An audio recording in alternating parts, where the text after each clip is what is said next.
are friends who live on mountains. We are friends who talk good games. Tonight, it's night.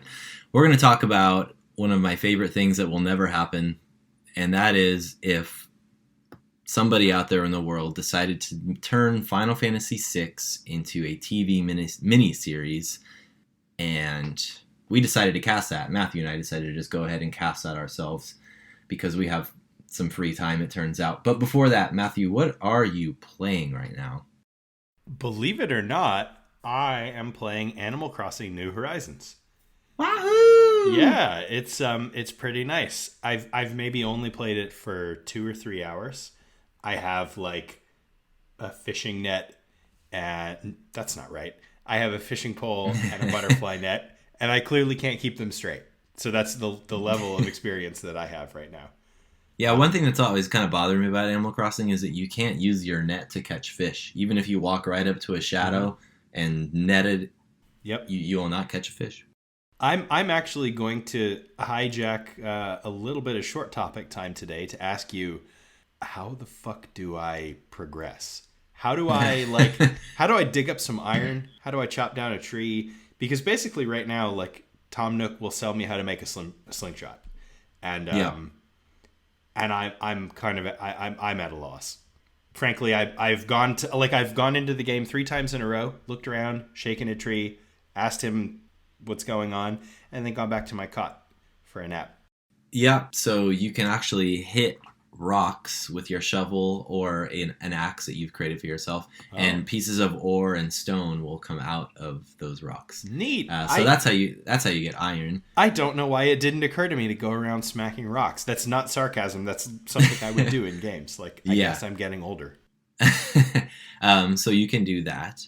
You can. I highly advise you to just collect materials and craft any recipes that you've already obtained, and obtain more recipes and craft them. If you were going to give me like a short, these are 3 things you should be shooting for. Yeah, I would. Are you still in a tent, or do you have a house?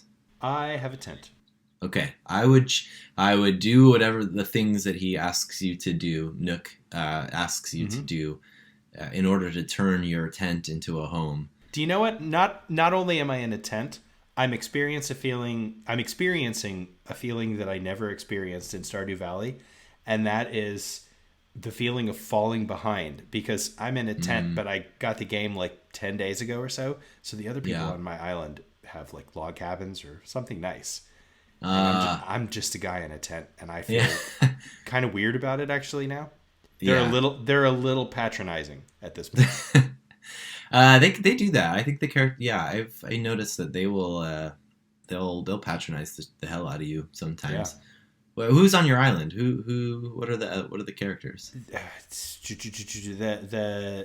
teddy bear lady. Gosh, what's her name? She's really friendly, and I think the ducky.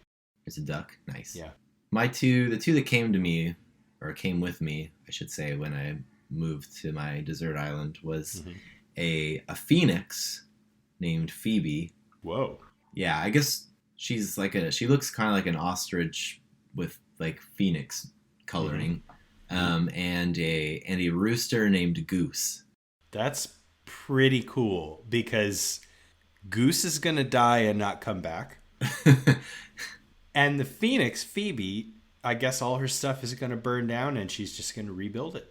Yeah, she lives in a wooden house, so that seems flammable. Yeah, but anyway, that's all water. That's all I needed to know about Animal Crossing. What are you playing?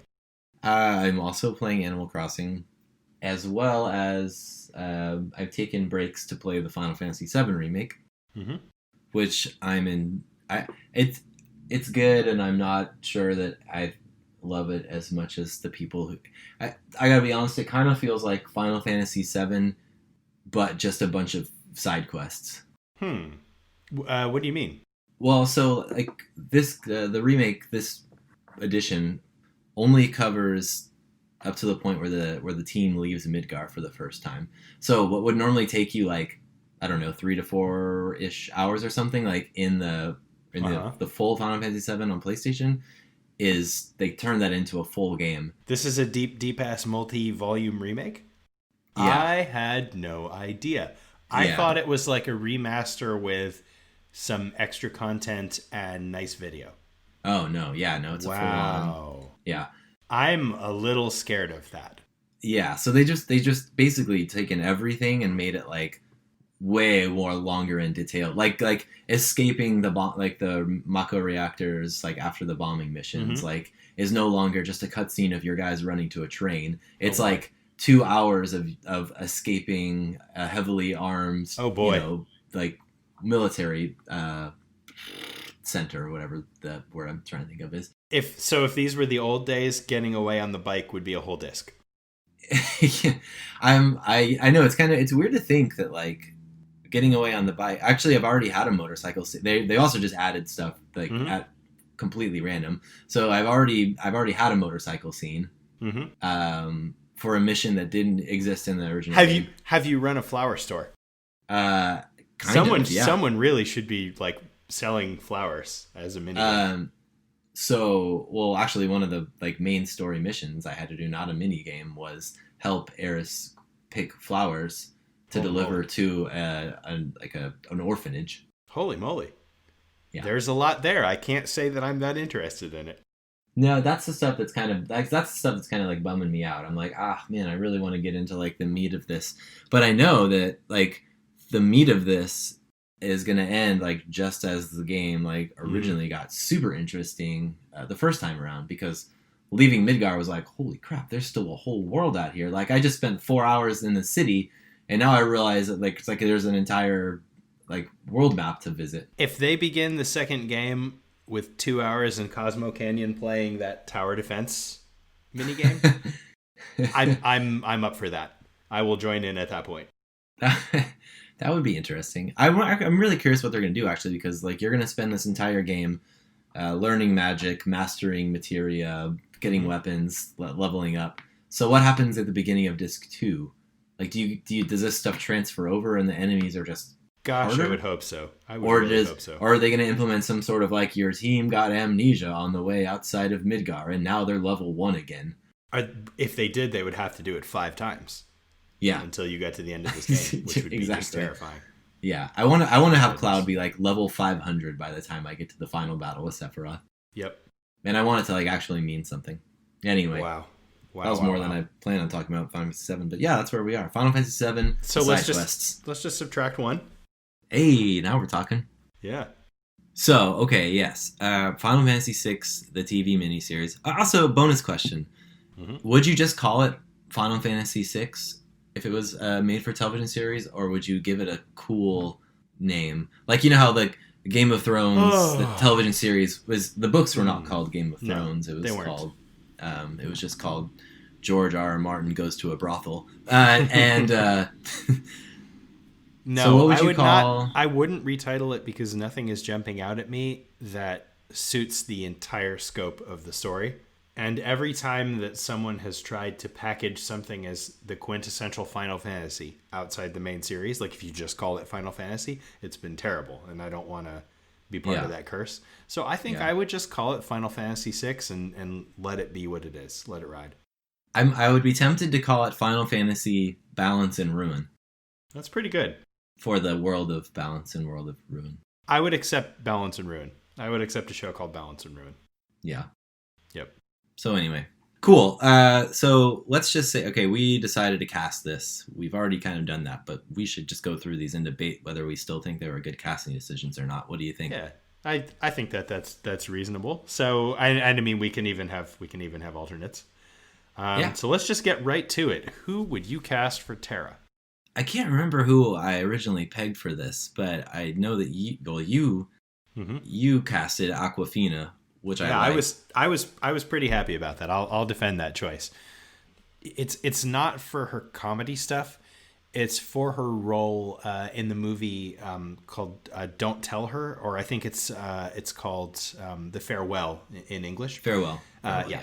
So it's a movie where she is going to visit her grandmother, who, mild spoiler, but you find out in the first 5 minutes, has cancer and is probably going to pass away sometime in the near future. And her family will not let her tell her grandmother that she has that cancer. And she does such a good job playing quiet, overwhelmed, intense. It's like an oddly very physical performance, but it's a very physical and shut down performance at the same time. And I feel like that's what you need for Tara. Tara doesn't have a lot of lines, but Tara has to convey to you just through body language that she's got a lot going on inside her head, but she's very broken and very unwilling to, be a person in front of you. This is the single best performance I ever saw of that. So yeah, I absolutely give that one to Awkwafina. I'm sold. I don't need to be swayed. I also am now just interested in seeing Awkwafina with green hair. That would be pretty cool. I think she dyed it at some point in something. So perfect. Oh, you know what? I think I remember who I tried to say maybe would have been an interesting fit here, and it's the woman whose name I forgot again, who played Ramona Flowers, and then we were both like, actually, she's kind of she's like a bad person, and we don't I kind of hate her. Yeah, Mary Elizabeth Winstead. I kind of hate her, but she would do the job pretty well. I think she would play it a little too arch by comparison. Like, she's above her material, or she's above her characters, and you don't really want that for Tara. No. In every other way, I think she would nail it. Maybe a younger her would have been a good realm. Yeah. But, well, more on that. Locke, next character up. This one, I think, hit us both pretty quickly, and there was really no debate even. It has to be Joe Keery, right? Oh, absolutely. Just the charm, the occasional violence, the charm, the hair. It's yeah. Like, he's a banter character. He's a banter character that you get to both feel very good about. Like you get to cheer for him, but you also get to laugh at him and root against him a little bit sometimes, like in all the banter kind of moments. Right. And that's Joe Keery to a T. And, just like he spends the first, hour or two of the game, just like, obviously, like, oh man, Tara's hot. That's like, now I'm just picturing like Steve from Stranger Things, like, yo, she's so hot, man. And then also I'm just picturing Steve from Stranger Things being like, no, treasure hunter. I'm not a thief, man. Treasure hunter. Yeah, I think you would play that really well. We did have some discussion around Celeste. That was a hard one. That was a hard one to cast. Yeah. I think this was my decision to cast Emilia Clarke. Mm-hmm. You were wondering if she was strong enough to carry scenes. My argument is that, honestly, that the peak seasons of Game of Thrones, I thought she was by far the strongest actor. Yeah. Or at least the way she played her role, the role she was given was like, I thought she really nailed it. Yeah.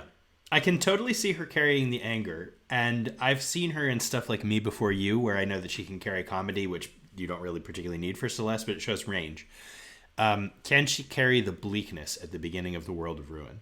Yeah, it would be... that's all on Celeste's shoulders for like one whole episode, basically. I know that she's a one-episode carrier in Game of Thrones, or at least I'm getting to understand that. But yeah. You've never really seen her. I've never really seen Emilia Clarke in a play.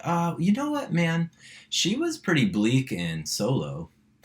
Solo is actually like that's fair. Yeah. The only bleak part of Solo actually was kind of like her. Like the rest of it was kind of like, hey, it's like a couple fun, crazy guys in space. Yeah. And then there was like a sassy robot, and then there's like Emilia Clarke, who for some reason seems to be owned by Darth Maul or something. Yep. And we'll probably never know because they decided that was a bad idea. We're not going to do any more of this shit. So I'm in. I'm in on this. Yeah. I'm actually really excited about Sabin and Edgar. Oh, this is the best one. This is just such a good casting choice. It's brilliant. But we didn't write which. So we wrote doesn't the matter. And we didn't write which ones. And there's three of them. Well, it totally does matter. But like, so the fun is relitigating this. So it's the Hemsworths. Which ones? Here's my idea. So Luke, there's Liam, Luke, and Chris. So Liam is the one that's in Westworld. who is, I think, widely regarded as the least attractive Hemsworth. So I think it'd be funny, actually, if Liam was the stunt double for both the other two Hemsworths, and the other two Hemsworths got to be Sabin and Edgar. Are you sure you got the right Hemsworth? Isn't Liam Hemsworth the Miley Cyrus Hemsworth? Shit. Yeah, I'm not sure you have the right Hemsworth. You're right. Okay, so Luke Hemsworth. Luke is the ugly Hemsworth. What a tragic. Of course, the Luke. Of course, it was the Luke. Of course, it was the Luke. What a tragic. Yeah. Okay. So I take that back. Oh, he was on Neighbors. That's how he got his. Oh man, have you ever heard of Neighbors? No, I have no idea what Neighbors is. Horrible Australian soap opera. Mm-hmm. That's all you need to know. Just imagine what a horrible. So soap opera is like. we're putting in Luke Hemsworth for one of the. Luke Hemsworth is the stunt double for the other two Hemsworths. Yeah, I think that they're great choices for Sabin and Edgar because so much of those characters is just, hey, we know we're awesome. Look at us, we're awesome. Yeah, yeah. There's depth to them, and there's the Hemsworths can definitely play some depth, but you mostly need like charming, smiley meat slab dude, and an alternate inflection of charming, smiley meat slab dude.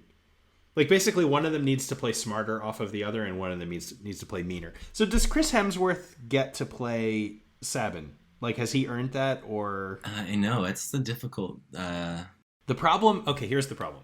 Chris Hemsworth is both... He looks more like Sabin, but he has more the humor style, the charm style of Edgar. You know what it is? Chris Hemsworth plays both roles.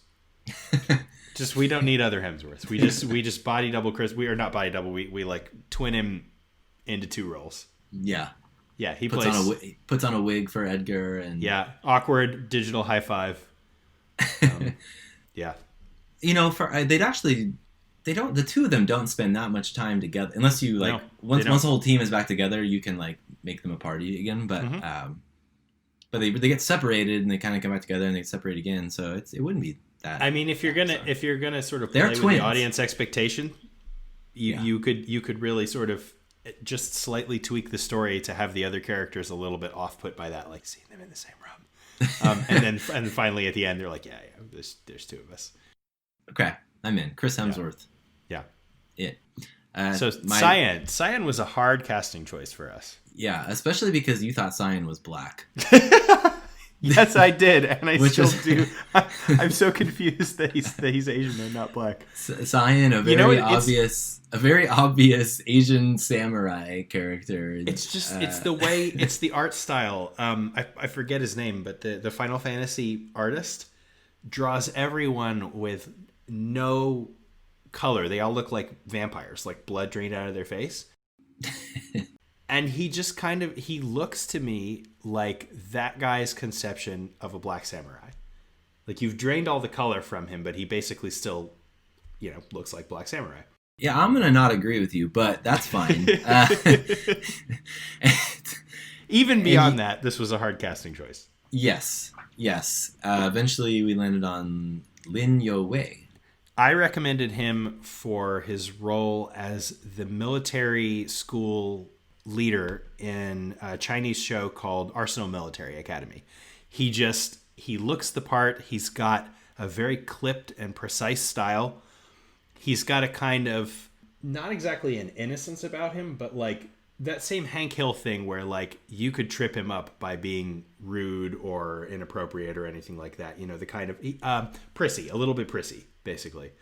And I thought all of that was really good for Cyan. I would want him to do a screen test of some of the heavier parts of Cyan's story. Yeah. So I'm not sure he could carry that, but he's definitely like looks the part, acts the part, right style.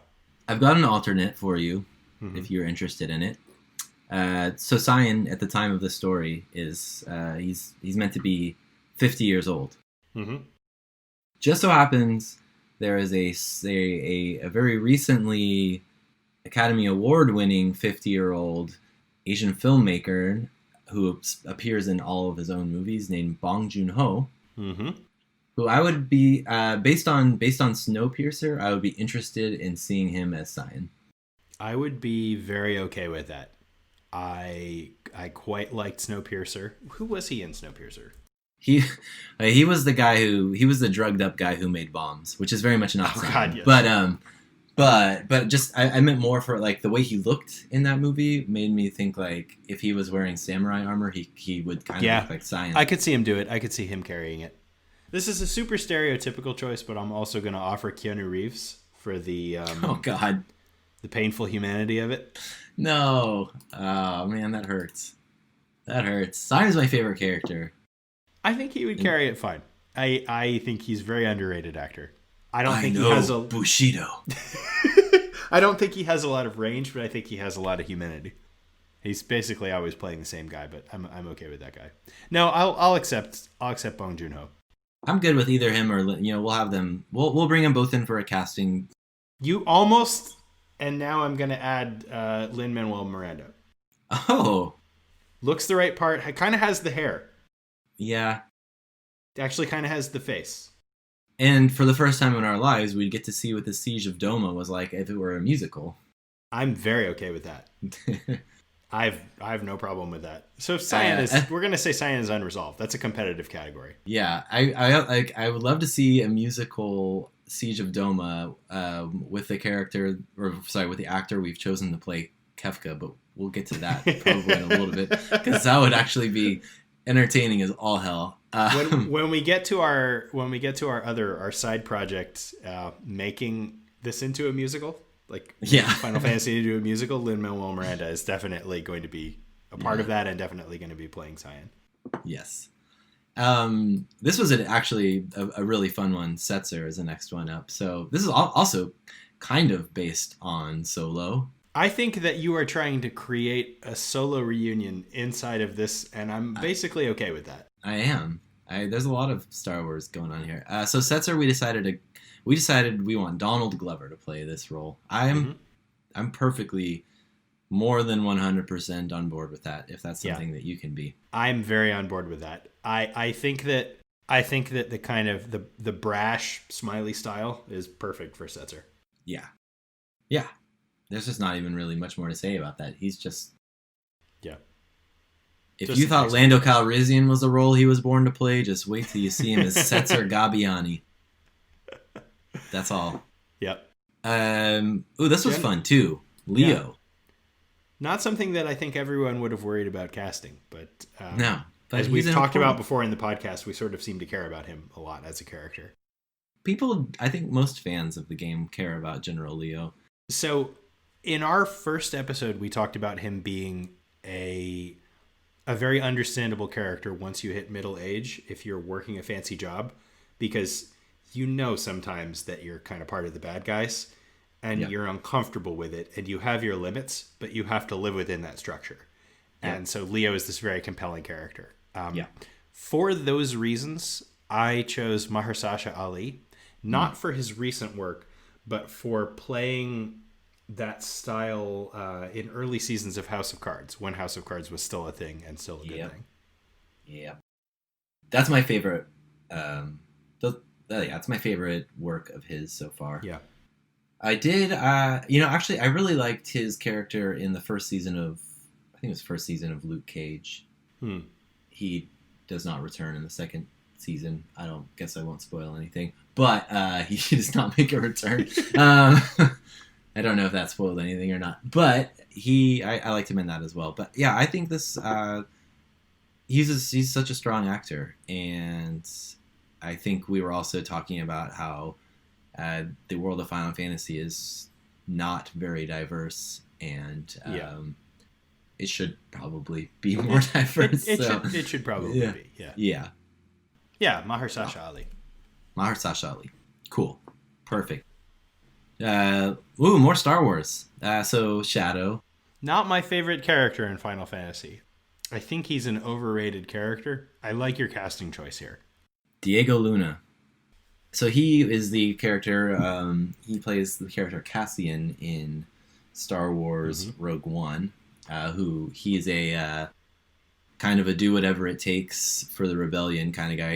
He's like the first kind of like dirty rebellion person you see in all the other movies. They're portrayed as like paladins of light and like goodness and all that stuff, and it's like, nah, man, they were like just a bunch of, they were They got their hands dirty. they were an insurgent group. Like they were an insurgent group. You don't do that without getting your hands dirty. They probably would have been. I'm sure the Empire labeled them as terrorists. So, what qualities of his as an actor are you bringing to the Shadow role?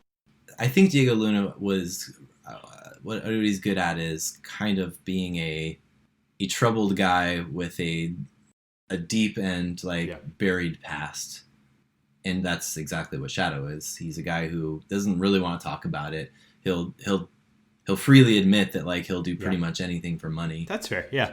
Okay, that's fair. The very matter of fact nature of it. Yeah. But being able to communicate that there's more behind that. Yeah. That's pretty good. Yeah. Just through physical acting and not Okay. Gestalt. Easy choice. Yes. Mads Mikkelsen. He's got the right darkness, but he's not going to be the darkest one in the story. Right. And he just kind of looks like an emperor should look. If there was a look for an emperor. Oh, Bannon. And that's Bannon. So this is kind of a bummer because Bannon doesn't have that big of a role. I think you're just left to assume that he dies at the end of The World of Balance. That's true. We never hear from him again. Yeah. Yeah. But Jeff Bridges. I think that's a good one because because frankly I don't remember Bannon having that much beyond stock personality, and I would want to rely on someone to inject something in there. Jeff Bridges brings Jeff Bridges, and it's a good thing to bring to almost everything. Right. Yeah. So moving on to Biggs and Wedge, I am actually a strong fan of both of these options. They should be a good pair already in real life, and so I would choose either Key and Peele or Rhett and Link. Both of those work really well for me because I just want them to have their banter inside of this story, and I want people who are capable of taking a kind of an incredulous, slightly fourth wall breaking look at the story. They're basically Rosencrantz and Guildenstern. This story's Rosencrantz and Guildenstern, and you need people who can do that. And either of those pairs are just great at, wow, this story is weird. We're gonna laugh at that and make it a little weirder. Yeah. I mean, and they'd only be there for probably the first episode because they get incinerated. Oh, I would bend the story and occasionally bring them back. I love Biggs and Wedge so much. Yeah. I wouldn't overdo it, but maybe 2 more times I would just kind of sideline to them. Or maybe not even. Maybe it's not Biggs and Wedge, but you just bring Key and Peele back with 2 random Imperial soldiers. Yeah. What are you guys doing here? Oh, that would be great. We all look the same. All Imperial soldiers look just like us. Every single one of them. We're getting down to the small ones. Ramu. Yeah. Yeah. So Ramu was one of the only Espers we decided to cast because he's got presence.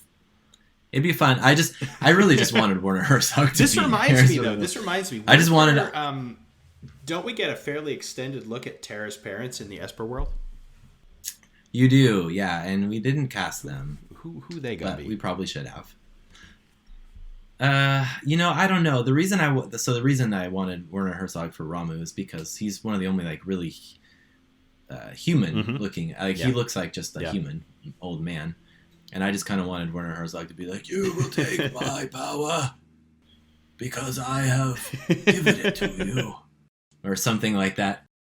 That maybe was not the best Werner Herzog impression, but by the way, when we discussed this, I had not seen The Mandalorian, so in my mind, this was not part of the Star Warsification of Final Fantasy VI. But I'm really okay with it. It wasn't for me either, but you're right. He was great at Mandalorian as well. So I don't know about the other Espers. What do you think about that? I'll have to get back to you on that one. Strago and Realm. Strago. They're kind of a pair. Strago and Realm. Yeah. So this is. I thought Strago was obviously need to be Christopher Walken. Yeah, that's an easy choice. First of all, Joey's principle. He makes everything that you put him in better by being in it. Any story would be better if you put Christopher Walken in it than if you did not put Christopher Walken in it. Yeah. Strago is a little rambly, a little off topic. like a kind of a little out. He takes you a little bit out of the game, and Yeah. that's Christopher Walken's skill. Is I'm being Christopher Walken right now, and you're just going to deal with it. Yep. A little inappropriate, but whatever. Yep. And my choice for Realm, except it's past, is Chloe Grace Moretz, who was in Kick-Ass and had a really good cameo in 30 Rock. She's probably about 10 years too old for this character. Yeah, I don't really know any actresses that would be the right for a 13, 14-year-old girl. Yeah, I think we're just gonna let someone else figure that out. Yeah. Bring your daughter to work day. We'll cast her as Realm. God. I actually really like Go-Go. Yeah. Go-Go, who is a character that just wears what looks to be like 40 pounds of robes, and all you can see are their eyes. You don't know if it's a man or a woman, really. I think they might call Go-Go a man or use the male pronoun, but it's never really stated whether or not Go-Go is actually a man. So my idea for this was not anybody specifically, but we should never reveal who actually plays Go-Go. It's an uncredited casting. Yeah. An uncredited, extremely beautiful person. Just because you're never going to see their face. Yeah, it's pretty fantastic. Which again, honestly, is the Star Warsification of Final Fantasy VI, because you're pulling the same stunt as both Rian Johnson and J.J. Abrams pulled in the last couple of movies, like where they took really high-profile people who liked Star Wars and gave them a quiet, like totally unidentifiable cameo. That's true. You have Star Warsified this thing up and down, and I approve of that. Maybe Go-Go should be Willem Dafoe. That. Just kidding. Too beautiful. He should not. Too beautiful. Too beautiful. Can't do it. Okay, so there's one more. You goddamn farts! I can't. There's one more character. There's one more character. The best character. The most important casting choice in this entire piece. Do you want to unveil it? Is Kefka. No, I want you to unveil it. It was your idea, and it was fucking brilliant. Kefka. We swear on this podcast. Yeah, this is if this is not the way this show is casted, I renounce it entirely. You walk out, yeah. Ryan Reynolds has to play Kefka. It's so good. There's just no way. Why? Tell the people why. Why is Ryan Reynolds your Kefka? 2 reasons. One, because of his gorgeous role in Ryan Reynolds in a Box. Oh God. Or whatever that movie was actually called. It doesn't have a name. It's Ryan Reynolds in a box. It's the movie where you can go look it up. It's the movie where Ryan Reynolds is buried in a box for an hour and a half. Yeah, he's by himself. It's amazing. There's no one else in that movie. Honestly though, it's kind of because of his role as Deadpool. He played such a good off the wall, fourth wall breaking. Yeah. Lunatic. He is so good at ruining his own world. He is so good at saying, now I'm allowed, so I'm going to ruin this world. Up and down, and making it fun while he does it. And that's Kefka. That is such a good choice. I completely approve of that choice. It is going to be weird at the end when he's just kind of like soliloquying you to death at the Tower of Trash, but I mean, no, he's basically trash talking you ceaselessly. I would just rework that so that he's the trash talkiest final boss, final villain, final character in a TV series ever. Yeah.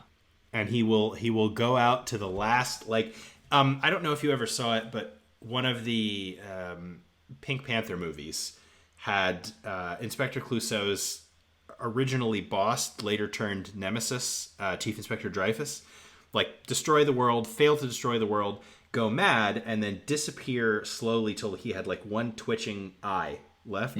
I would like to see Ryan Reynolds go out fading in the same way and trash talking you to the very last tiniest ember of what he is. That's perfect. Yeah. One last question before we wrap this up is who in the reimagining of Final Fantasy VI, the television miniseries, who delivers the killing blow to Kefka at the end? Oh my God, that is a difficult choice.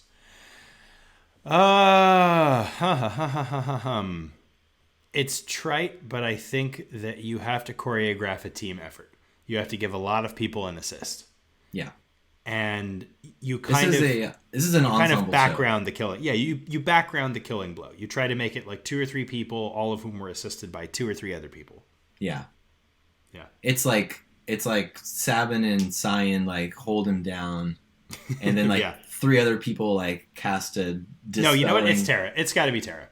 It's her story. It's an ensemble cast, but for me, it's ultimately it is for me. Yeah, it's ultimately her. It's her. Is it her? Yeah. At least the first half of it is her story, and like by TV rules, there's going to be someone whose story it is. And I mean, she's got the most satisfying narrative arc coming out of her shell and being a person. It's a comedian killing another comedian. I feel like there's something very appropriate about that. And Is Ryan Reynolds a comedian, or is he funny. just a funny actor? He's just a funny actor. That's fair. Is Awkwafina a comedian? Loosely, yes. Oh, I had no idea. Yeah, no, Well, I think it's an ensemble thing. I think you background it so it's not obvious. But if I had to give one single person to make the strike, it would be Tara. Tara will cast Ultima. Yeah, And that'll be the end of that. It'll be she'll spend like the entire series like trying to unlock the secret magic of Ultima, and then she'll finally like get it all together in the final episode in Ultima Kefka. I'm okay with that. Yeah, Like maybe Kefka will It'll be like the Avengers when like everyone's pretty much dead, and then Captain America grabs Thor's hammer and starts whooping ass. yeah.